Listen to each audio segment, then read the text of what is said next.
mengikuti bulan Ramadan tapi tidak mendapat maghfirah dari Allah. Berarti ini kalau cowok-cowok kok nemen cowok sampai nututi Ramadan tapi gak oleh pengaburannya Gusti Allah. Makanya ini saking mulianya bulan Ramadan. Di kelanjutan hadis itu disandingkan oleh baginda Nabi Muhammad SAW terkait dengan birrul walidain. Makanya Sayyidil Habib Zaid bin Ibrahim bin Smith menyampaikan, barang siapa orang yang mempunyai orang tua, maka falyu'ahidillah, berjanjilah kepada Allah fi syahri Ramadan, di bulan Ramadan ini, ayyubirrohuma, untuk berbakti kepada kedua orang tua. Ini saking pentingnya berbakti kedua orang tua hingga juga disandingkan oleh Rasulullah ketika mendapatkan maghfirah di bulan Ramadan juga diharuskan mencari ridho orang tua. Ini karena sering jadi masalah dan di kita sendiri ngaku tidak ngaku ini jadi masalah.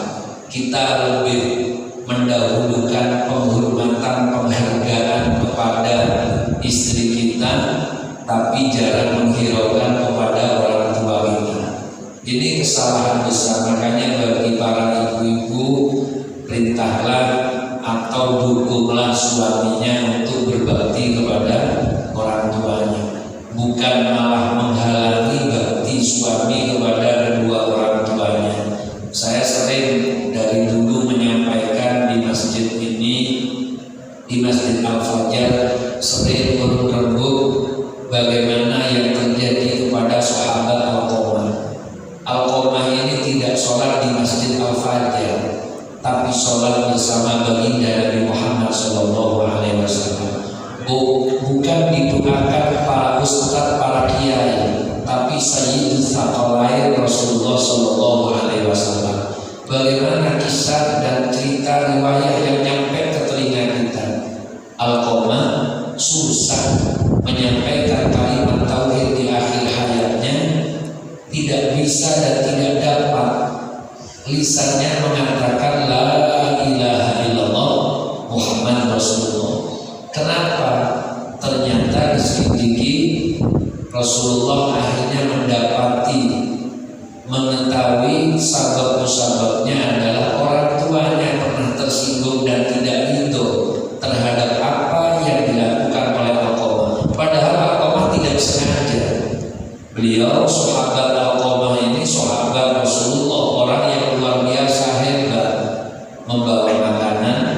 Ibunya melihat, Al-Qamah tidak tahu kalau ada ibunya, makanya kue makanan tersebut dibawa ke istrinya dulu. Taklimuz zaujah, tafdiluz zaujah alal mendahulukan penghormatan terhadap istri ketimbang orang tuanya.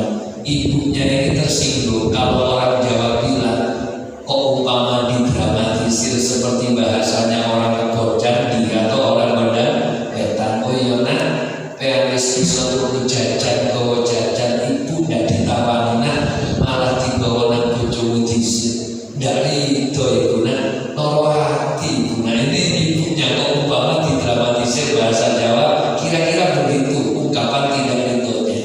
Gara-gara itu Al-Qamah ketika mau meninggal dunia di akhir hayatnya, alladzi yulakkinu, yang mentalkini, menuntun Al-Qamah untuk membaca kalimat la ilaha illallah di akhir hayat.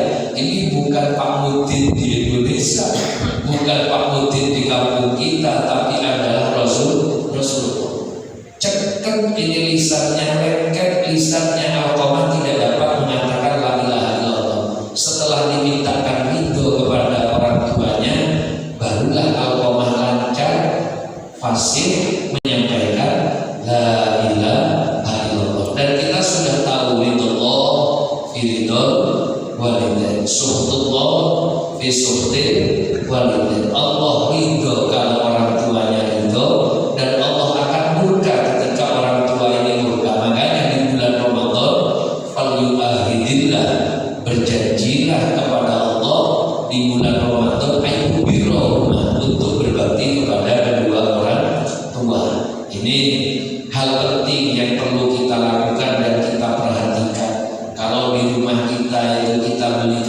duit, orang tua kita juga kita berikan duit. Kalau tidak sama dengan yang di rumah kita tinggal bilang ke ibu kita, ngapunten Bu, sepunten Bu, dibeliau kalau tugas kata itu namun kalau sakit bukan ini gitu, gak apa-apa sepenting memang mana saya itu. Jangan sampai orang tua ini tersinggung. Kalau beli cincin untuk istri, gelang untuk istri, harusnya bilang sama ibunya, Bu, kalau bahasa kenali ali istri kamu terbu tasih derek sakit bahasa ibu, gak apa-apa nah, syukur ibu ngomong gak apa-apa. Kalau ibunya marah ini yang belajar nanti ya kan. Nah, makanya kita perlu perhatian. Ini hidup apa namanya? Sana dulu sambungan roh kita bisanya mengabdi kepada Allah, jelasnya kalau berbakti kepada kedua orang tua. Karena disejajarkan dalam firman Allah, wa qadara rabbuka alla ta'budu illa iyyah wa bil walidayni ihsana. Ini sering saya sampaikan karena penting berbakti kepada kedua orang tua. Saya melihat ada satu video seorang ustaz ceramah, tapi yang saya ambil itu ada cerita indah betul, bikin hati ini terharu. Ada anak, namanya anak dari kecil ini, mulai itu dikasih alit, namanya yang sepapa pasti berupaya membiayai semua kebutuhan anaknya, terlebih untuk masa depannya, sekolah, mah itu karena nyeleni duit kangge mendidik anaknya, tukang beca, tukang jualan barang-barang kecil-kecil itu, dia tetap ingin anaknya masa depannya baik. Itu tidak jarang memang seperti itu. Nah, ini ada cerita orang tua yang mulai dari masih kecilnya anak ini dibiayai sampai ketika sudah dewasa sukses. Kalau bahasa kita sukses, sukses zaman sekarang itu kalau kaya, kalau nggak kaya nggak sukses.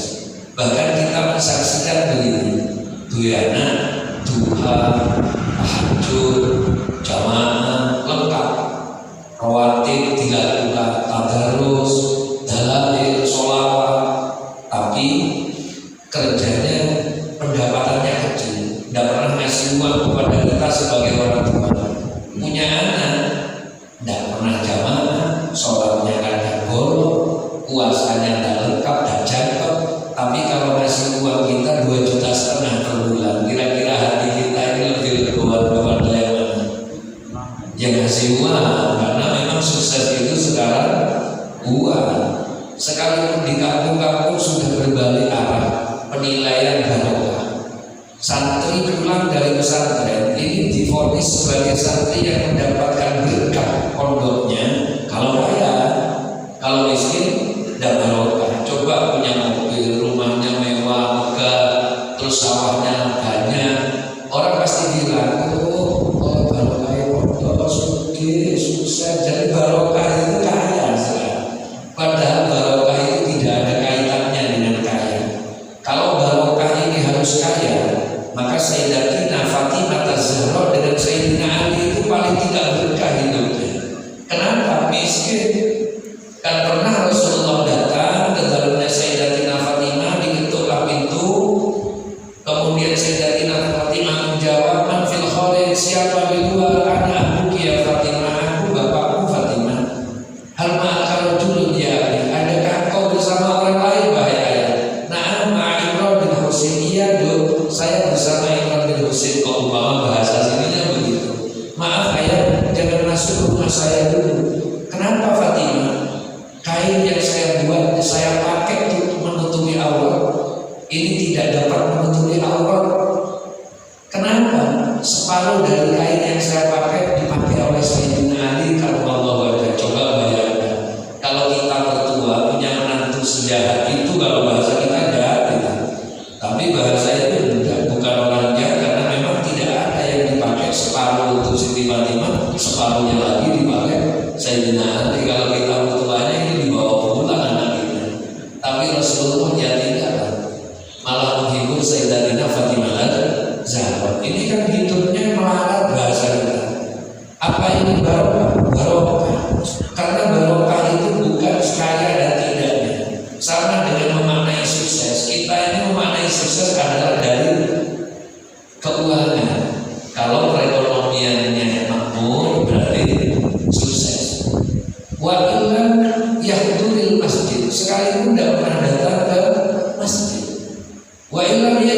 di masjid sekali tidak pernah duduk di masjid, walau yang soleh Quran tidak pernah baca Quran. Yang penting kaya sekarang itu adalah sukses, berkah. Padahal barokah itu aziyadah fil khair, ada nilai tambah dalam kebaikan, itu baru namanya barokah. Jadi kalau kehidupannya makin baik, beribadah kepada Allah, itu berarti barokah. Siti Fatimah ini menikah dengan Sayyidina Ali yang doa Allah barakallahu lakum wa baraka alaikum wa jama'a bainakum fi khair. Ini adalah kisah mulianya Rasul, tapi kehidupannya sengsara. Masalah dunia sengsara, melarat cowok kita itu melarat, tapi itu tetap berkah. Kenapa? Karena yang penting jejak mengikuti aturan dari Allah, dan seperti apa juga yang disampaikan oleh baginda Rasulullah SAW. Nah, kembali ini kepada masalah ke orang tua, ada anak yang sudah sukses bahasa kita sekarang, tapi hidup jauh dari orang tuanya. Namanya orang tua ini sering kangen kepada anak, sekalipun anak saya tidak besar seperti dicerita ini, tapi bayangkan saya sudah bisa membayangkan. Karena orang tua saya kalau saya 1 minggu tidak datang, pasti adik saya telepon dengan bahasa Madura, tanya gimana gitu bilang. Berarti kan 1 minggu, makanya dan sampai 1 minggu saya pasti datang, hanya melihat biar melihat wajahnya. Ternyata saya kok mendengar cerita ini saya bikin kaget. Kenapa? Orang tua ini kangen sama anaknya ditelepon. Nah, ibu lama tidak melihat wajah kamu nggak mau datang ke sini kan? Ibu kangen, nggak ketemu wajahnya. Pertama ini tak. Sebenarnya ibu tasnya aku repot, anaknya sibuk dengan kegiatannya sendiri. Ternyata sampai 1 bulan anaknya juga tidak kunjung datang. Cuman sang ibu ini ketemu tetangga anaknya tersebut yang ada di daerah anaknya ini, berarti tidak begitu jauh, karena kalau dari perumahan Kebonjati mungkin ke Buhulon lah. Ini kan tidak jauh, cuma anaknya nggak sempat karena sibuk.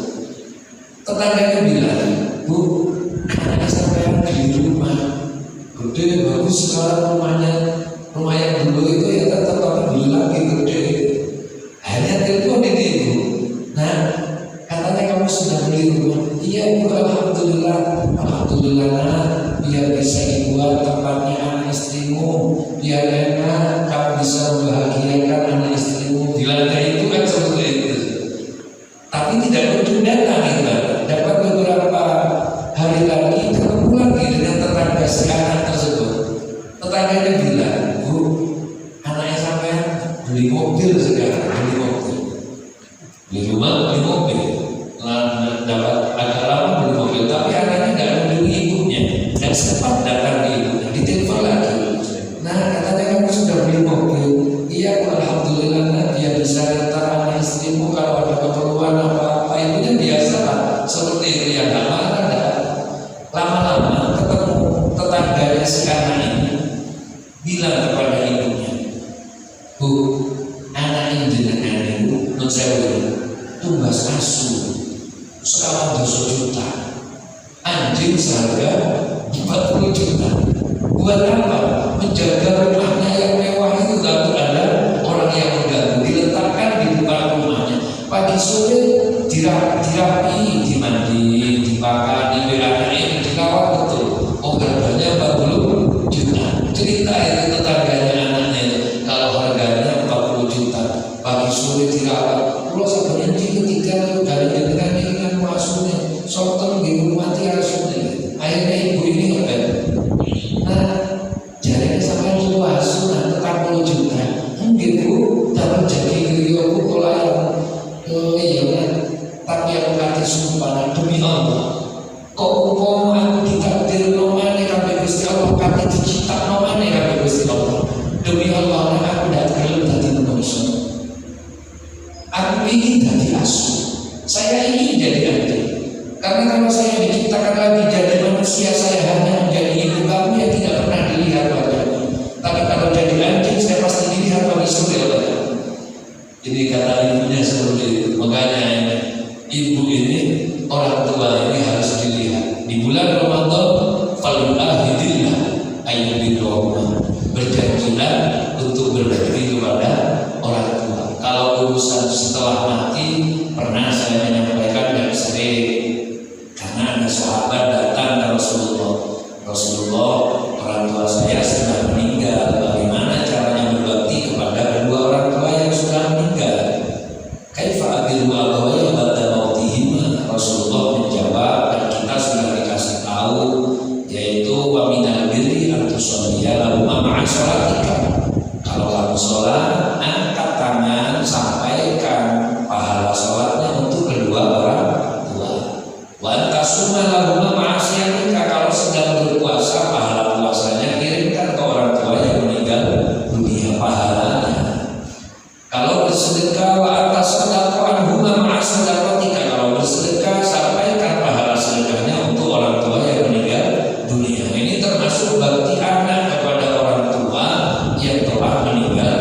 tahujju al-mautana, kalau kami melakukan haji, di mana pahalanya untuk orang yang meninggal dunia. Wa natasaddaqu anhu, kami bersedekah, pahalanya untuk mereka yang meninggal dunia. Wa nad'u lahu, kami berdoa untuk mereka yang meninggal dunia. Wa hal yasiru thawabu dzalika ilaihi, adakah sampai Rasulullah pahalanya? Apa jawaban Rasulullah? Qala iya sampai. Bal yafrahuna kama yafrahu ahadukum idza uhdiya bitawbah. Bahkan orang yang meninggal dunia ini kalau dikirimi pahala, pastinya mereka gembira. Ubahnya salah satu dari kalian mendapatkan hadiah. Ini yang disampaikan oleh Rasulullah. Tuh, kalau ada yang tanya bagaimana dengan ayat Al-Quran firman Allah, la tasiru asiratu wizra ukhra, tidak ada orang yang menanggung dosa orang lain. Juga pahala berarti tidak bisa menanggung pahalanya orang lain. Tidak bisa dikirimi pahala apa kasabat wa 'alaiha man kasabat. Apa yang dilakukan baik olehnya, ya dia dapat pahala. Kalau buruk, ya buruk, tidak bisa dapat pahala dari orang lain. Ini nas Al-Qur'annya. Tapi bisa melihat Rasulullah ini sudah membatasi hal itu, atau dalam bahasa lainnya, di dalam bahasa usul fikih ini, kalau para mujtahid ini ada nasah, ada apa namanya, penggantian fahaman dengan apa yang disabdakan oleh baginda Nabi Muhammad Sallallahu Alaihi Wasallam. Nah, oleh karenanya kita perlu berbakti kepada orang tua sejak orang tua masih ada sampai meninggal dunia, tetap harus berbakti. Wa qadallahu rabbuka la ta'budu illa iya wa bil walidaini ihsana. Dan juga di bulan Ramadan ini oleh Sayyidil Habib Zaid bin Ibrahim bin Sumit ini juga disampaikan, jangan sampai qati'ur rahim, hubungilah sanak familinya. Kalau punya sanak famili dan ketepatan di bulan Ramadan, falyu'ahidillah, berjanjilah kepada Allah, ayyusilahu atau ayyusilah untuk menghubungi sanak famili. Jadi jangan sampai tidak baik dengan keluarganya. Ini nanti di bab silaturahim ini, mumpung ini belum hari raya, ada sendiri aturan silaturahim. Jadi kepada keluarga terdekatnya dulu, misalnya mindoan, orang Madura bilang sepopo, dumopo, kan seperti itu, kerabat dekat. Jangan orang lain dulu, teman kawan dulu, itu salah. Kalau menurut aturan syariat itu salah. Kadang kata orang Jawa, sing dulur koyok wong, sing wong koyok dulur. Jadi kalau saudara-saudara yang bukan saudara, yang bukan saudara kayak saudara, ini karena kepentingan pribadi, bukan mengikuti aturan dari syariatnya Allah dan syariatnya Rasulullah. Oleh karenanya jangan sampai qati'ur rahim. Dan saya sering menyampaikan satu riwayat hadis yang memberitahukan tentang orang yang qati'ur rahim sudah tidak akan masuk surga. Qati'ur rahim la yadkhulul jannah. Orang yang memutus tali hubungan silaturahim, famili, kekeluargaan, saudara sesama muslim, kalau diputus maka la yadkhulul jannah, dia tidak akan masuk surga. Wa in mata bi mulabbisil ihram, sekalipun matinya dalam keadaan menggunakan kain ihram, tidak tanggung-tanggung, bukan di dalam Masjid Al-Fatihah, fi jawfil Ka'bah, di dalam Ka'bah, mati di dalam Ka'bah tapi memutus silaturahim, maka dia la yadkhulul jannah, tidak akan masuk surga. Makanya sampai pernah diceritakan, dan dulu mungkin saya pernah di hari Ahad pagi seperti ini, dulu di awal-awal pernah menceritakan ada seorang yang masyhur dengan fikohnya, jujur ya jujur. Kalau dititipi uang tidak kalau, kita yang tidak kalau bisa kalau dititipi uang, tapi disir-disir ya kan. Kalau namanya kadang ada apa, ada hukum medio yang diangkat dititipi dulu 200 juta.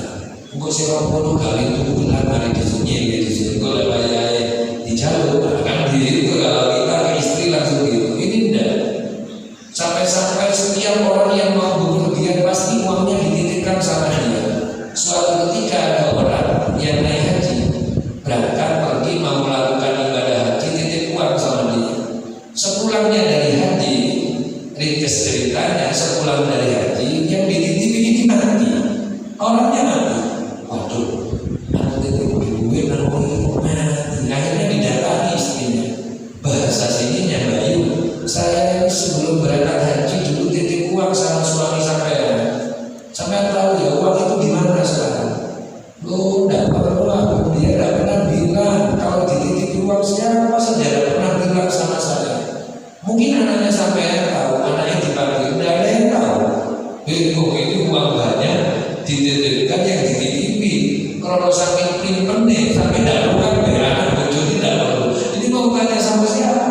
Akhirnya datang kepada salah seorang ulama di saat itu yang masyhur dengan ibadahnya yang luar biasa, rajulun soleh. Dia datang, Yai, saya mau tanya Yai, ini saya titip uang sama orang yang terkenal Siko itu, katakanlah sebut dia namanya Abdullah, si Abdullah itu Yai, ternyata dia mati.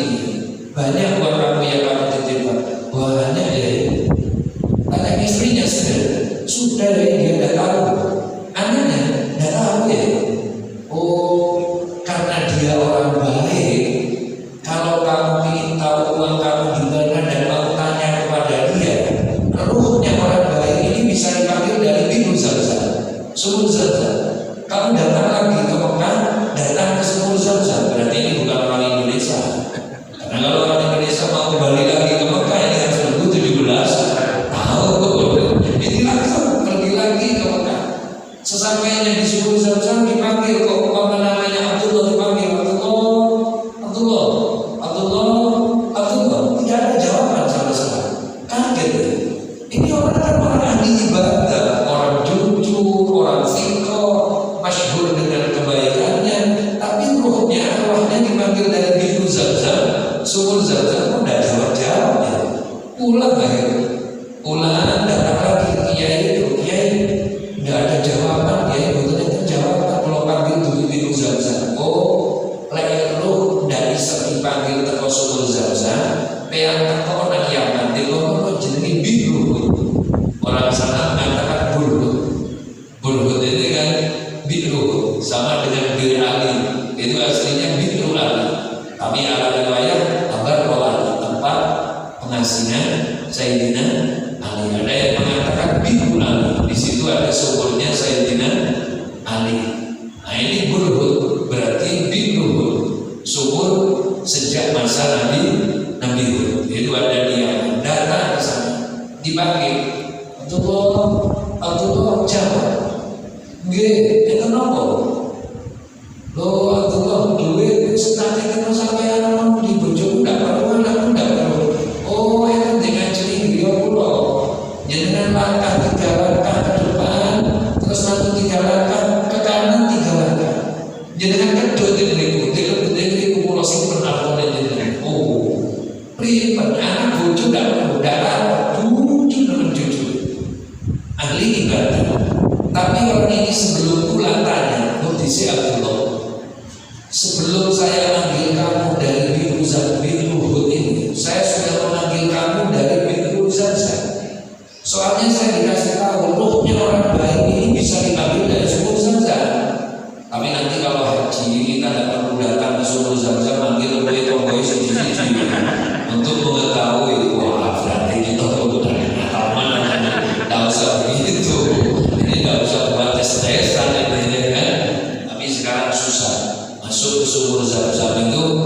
Kalau hanya 1 kali datang ke Mekah masih tidak menjumpai orang yang bisa ngantar ke Sumur Zamzam, karena bisa masuk ada jendela kecil kecil buat berowot gitu, itu di parkiran di bawah pelataran Masjidil Haram.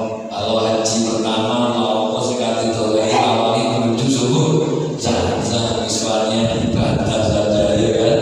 Nah ini sebelum saya manggil sampai di Sumur Hud ini Abdullah, saya sudah manggil kamu dari Sumur Zamzam. Soalnya Kiai bilang roh orang baik bisa dipanggil dari Sumur Zamzam. Ternyata kamu saya panggil dari Sumur Zamzam tidak ada jawaban.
Pertama terkait dengan birrul walidain, yang kedua terkait dengan silaturahim, jangan sampai jadi qati'ur rahim. Nah, ini yang disampaikan oleh Habib Zain. Kemudian para hadirin hadirat, ini ada pertanyaan, soalnya kemarin terlalu lama saya dikirimi rekamannya, ini peringatan dari Ustaz Husri sebenarnya. Ojo suwi-suwi 48 menit kan sama dengan begitu, saya tidak bilang kemarin itu 48 menit rekamannya, itu kan terlalu lama.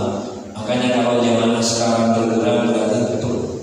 Ojo nahan saya suwi, saya mana jamaah baru begitu. Kalau rutinan itu harus sebentar, jangan lama-lama. Ini ada pertanyaan, bagaimana kalau ada orang tidak mumpuni pada bidang agama, kemudian belajar pada YouTube dan mengajarkannya pada majelis? Mohon penjelasannya. Agama ini perlu syarat sebenarnya. Jadi kalau tidak ada syaratnya, tidak tahu kebenarannya, ini bahaya. Kita mendengar kebaikan tidak harus secara langsung, sekalipun dengan rekaman kan sama saja. YouTube itu hanya salah satu sarana untuk mendapati penjelasan. Kalau isinya di YouTube itu benar dan orang yang menyampaikan juga sikoh, mausuf bil khair, terpercaya bahwa dia orang baik, alirannya juga orang baik, tidak mukhtalaf dan tidak mukhtalif, orangnya tidak nyeleneh-nyeleneh, jadi memang baik. Ya tidak apa-apa kita sampaikan, tidak apa-apa. Sama dengan kertas ini ada tulisannya. Bagaimana belajar agama dari kertas? Ini kan sarananya. Si penting sih ditulis aja temenan, bener gitu. Makanya untuk mengetahui benarnya keterangan di YouTube, keterangan di kitab, ini kan perlu ada syarat.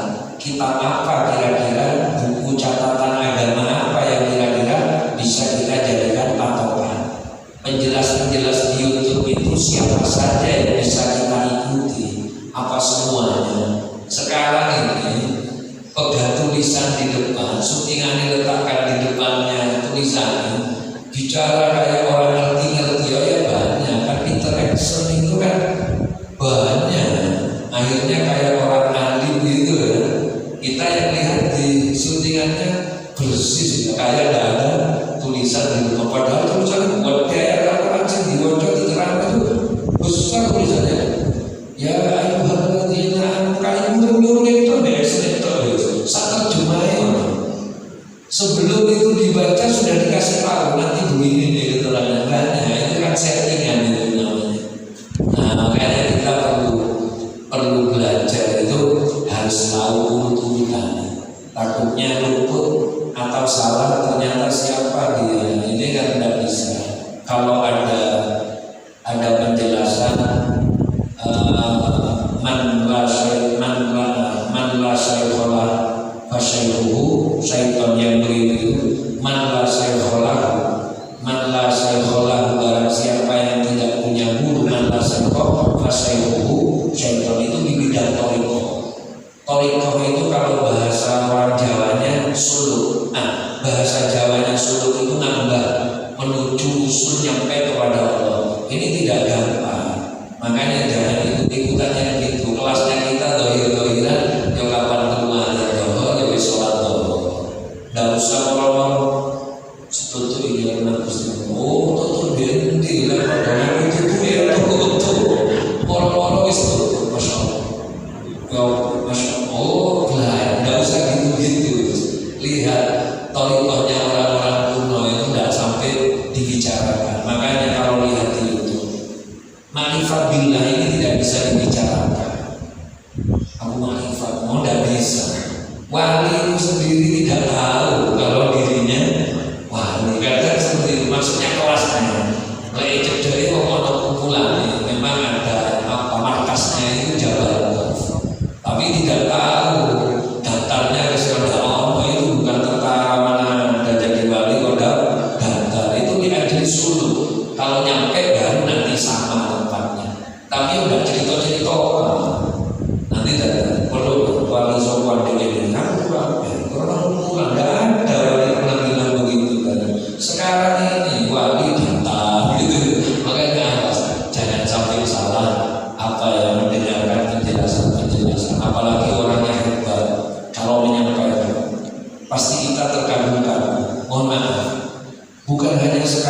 dan bukan hanya kita, Rasulullah pernah terkagum-kagum sama penjelasan seseorang.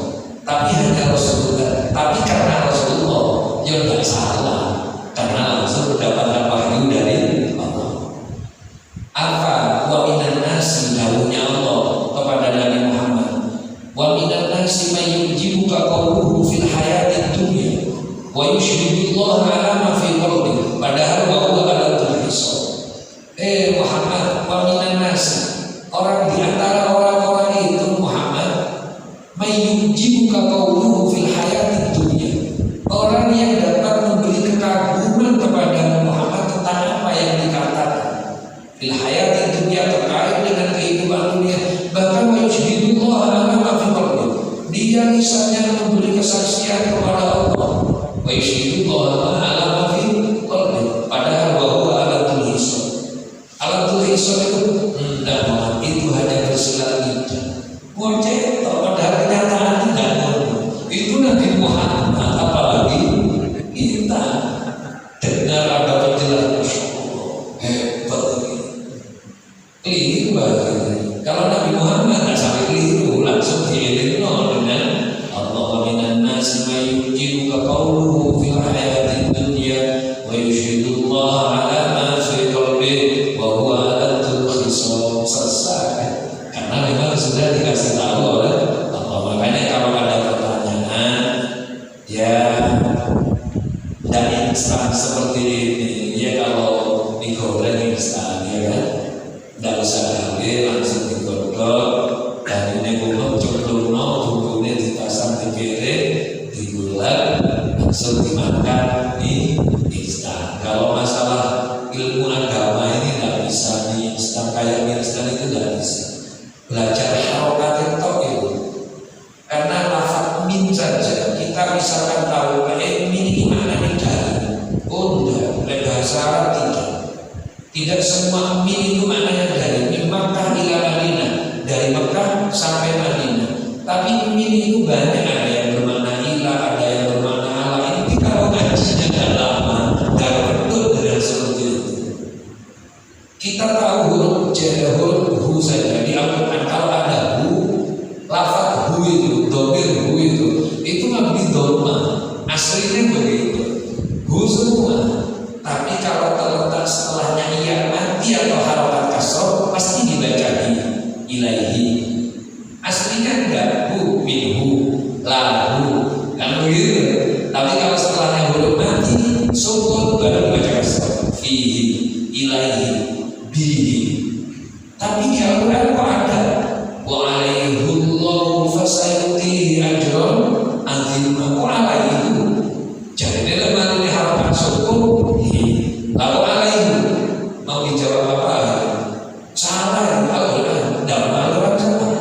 Lah mau ngaji seperti ini lama masih.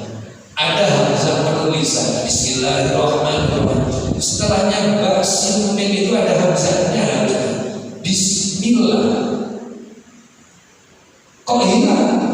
Apa alasannya? Ini kalau mau dibahas ilmu itu lama semua akhirnya. Kalau dalam surat Iqra, Bismillahirrahmanirrahim, tetap hamzahnya tidak dibaca karena memang hamzah wasal. Tapi hamzahnya ada, ditulis. Bismillah tidak ditulis.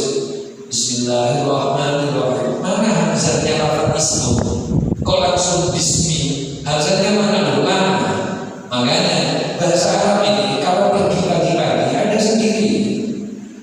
Goda yaitu berarti berangkatnya pagi-pagi. Masya yamsi berangkatnya sore-sore. Kalau malam saro yasri. Makanya kalau orang sing-singitan sirsiran itu kan dari saro yasri sirsiran. Makanya ingat ini. Oh iya, kalau goda dahaba ya dahabu, goda ya berarti ini ada sendiri-sendiri. Oleh karenanya susah kita mau insan susah, makanya dilihat belajar itu tidak mudah sehingga disampaikan belajar ilmu agama itu minal mahdi ila lahdi. Dan ilmu itu bukan hanya dibuat celoteh. Kalau hanya dibuat celoteh itu namanya alim nisa. Makanya saya ini bagian rembung ilmu agama datang dengan sedaya lebih untuk mugi-mugi sama-sama bisa terlakoni ilmu ini. Orang kalau hanya bisa celoteh ubahnya jarum. Kok mau jadi ustaz berarti ustaz do? Kenapa kok dijuluki do? Jarum itu hanya bisa menjahit baju untuk menutupi auratnya orang, tapi tidak pernah ada ceritanya jarum memakai baju. Tadi lah iso ngomong tak soto liwat ustaz do sopo ya iso ngandani itu awal dewe dapat terus. Nah itu berarti ada yang dikatakan ustaz tanpa lilin. Kalau peribahasa Indonesia lilin itu indah, mengorbankan diri untuk kepentingan orang lain. Tapi versi saya tidak baik. Mayya'lamul khair walam ya'mal bi'ilmin famasal siraj yudhibu linnas wa yakhruqu nafsa. Orang yang mengetahui kebaikan bisa menyampaikan kebaikan tapi dirinya sendiri tidak mengamalkan, maka ubahnya lilin, mampu menyinari orang lain tapi dirinya sendiri terbakar oleh api neraka nantinya. Itu kan berarti lilin versi Sayyidina Ali. Kalau versi peribahasa Indonesia di Indonesia bagus jadi lilin, awal dewe butuh tapi bantu orang lain lilin. Nah, itu lilin Indonesia bagus. Ini lilin Arab jelek, berarti punya ilmu hanya bisa dicelotehkan tapi tidak diamalkan. Malah kalau dari Habibatullah bin Abi al-Haddad, orang mengetahui kebaikan hanya bisa celoteh saja, itu tak ubahnya sepiten. Sepiten bagaimana? Baitul Qahir itu maksudnya sepiten. Dhahiruhu jisrun wa batinuhu nidnun. Jokowi cocoran, isine basi lain. Makanya itu tapi kalau ada ustaz Jawa jangan dijuluki sepiten. Sopo lewat ustaz sepiten. Maksudnya ngomong pinter, tapi pegawai dapat jual sepiten. Ada ustaz Jalu, ada ustaz sepiten, ada ustaz lilin. Makanya kita ini sama-sama, tapi nanti ada penjelasan seperti ini. Ilmu agama ini nyampe kepada kita karena modelnya kita berbeda, hasil ilmu agamanya juga beda. Kayak hujan itu turun jatuh ke mulutnya ular tadi pas bisa, tapi air hujan itu jatuh kepada ahdaaf kerang masuk jadi mutiara. Satu air hujan dalam waktu yang sama tapi jatuh pada hal yang pada tempat yang berbeda, hasilnya berbeda. Ilmu agama juga begitu. Makanya Al-Quran surat Kiamat dibaca orang khusyuk nangis karena takut disiksa oleh Allah. Tapi terkonan wong sing jahat jadi musafir dari surat Kiamat. Loh, enggak ya kok harmonis ditulis namanya dilubui diwajai surat Kiamat. Kok gak lah yo kok mati ya. Al-Quran jadi santai buat orang yang jahat. Tapi kalau buat orang yang khusyuk karena nangis betul surat ini berarti satunya model ular, satunya model kerang. Jadi kalau masuk ke kerang jadi mutiara. Makanya kita ini sama-sama mendengarkan dan menuntut ilmu. Kita ini model apa? Kalau ilmu ini gawe nyemproti uang air berarti model ular. Kalau kita makin baik berarti model kerang yang masuk jadi mutiara. Semoga kita jadi mutiara semua. Ini yang bisa saya sampaikan. Mohon maaf. Wassalamualaikum warahmatullahi wabarakatuh.